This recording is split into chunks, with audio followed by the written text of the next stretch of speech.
الف لام میم۔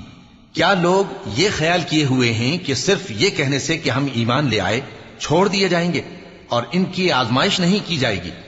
اور جو لوگ ان سے پہلے ہو چکے ہیں ہم نے ان کو بھی آزمایا تھا اور ان کو بھی آزمائیں گے، سو اللہ ان کو ضرور معلوم کرے گا جو اپنے ایمان میں سچے ہیں اور ان کو بھی جو جھوٹے ہیں۔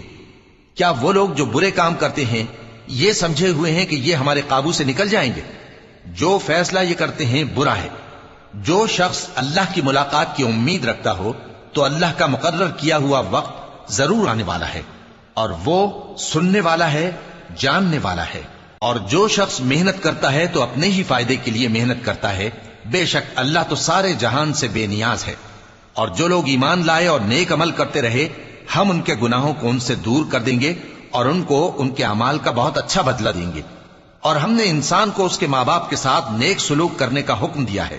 اے مخاطب، اگر تیرے ماں باپ تجھے مجبور کریں کہ تو میرے ساتھ کسی کو شریک بنائے جس کی حقیقت کی تجھے واقفیت نہیں تو ان کا کہا نہ مانیو۔